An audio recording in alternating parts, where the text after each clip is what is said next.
BBC के दफ्तर पे यानी कि दिल्ली और मुंबई के दफ्तर पे रेड, छापा या सर्वे कुछ भी कह लो, वो होता है। इसके बाद क्या होता है? इसके बाद होता है विपक्ष का हमला।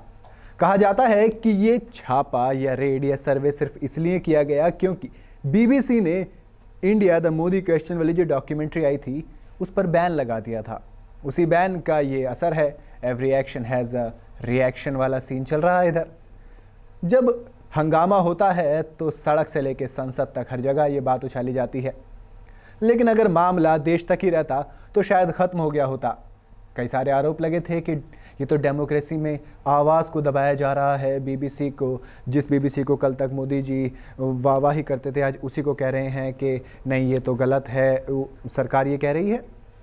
तो अब ये हंगामा सिर्फ देश तक नहीं रहा बल्कि यूके के संसद में भी गूंजा। जी हाँ, जिसे हाउस ऑफ कॉमन्स कहते हैं, वहाँ पे भी इस डॉक्यूमेंट्री को बैन करने पर सवाल किए गए वहाँ की सरकार से।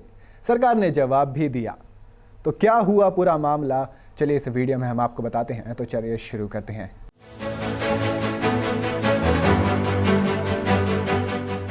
देश की राजधानी दिल्ली और मुंबई के बीबीसी दफ्तरों पर इनकम टैक्स के अधिकारी पहुंचे थे। करीब 3 दिन चले सर्वे के दौरान जानकारी जुटाई गई थी। विभाग ने जानकारी दी थी कि संस्था के कुछ संबंधित अधिकारियों के बयान दर्ज किए गए थे। इसके बाद ब्रिटेन के संसद में ये मुद्दा जमकर उठा।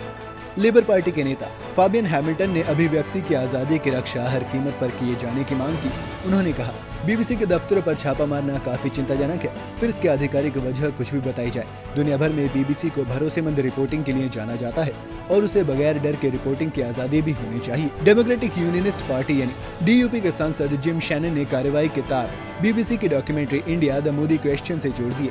साथ ही मीडिया और पत्रकारों की अभिव्यक्ति की आजादी के दमन के आरोप लगाए।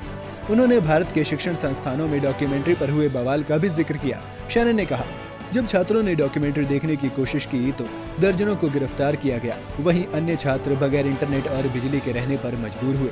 शैनन ने कहा, भारत सरकार की इस कार्यवाही का पत्रकारों, मानवाधिकार वकीलों, धार्मिक अल्पसंख्यकों पर काफी गंभीर असर हुआ है। क्या मंत्री मुझे और सदन को बता सकते हैं कि सरकार इस मामले में भारतीय उच्चायोग को समन करेगी या समकक्ष के सामने ये मुद्दा उठाया जाएगा?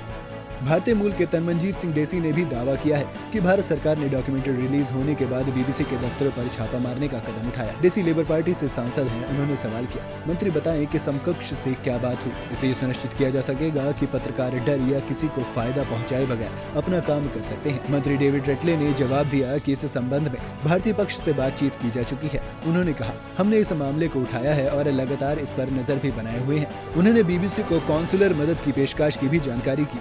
उन्होंने कहा कि भारत के साथ गहरे संबंध के चलते भारत सरकार से रचनात्मक तरीके से कई मुद्दों पर बातचीत की गई है।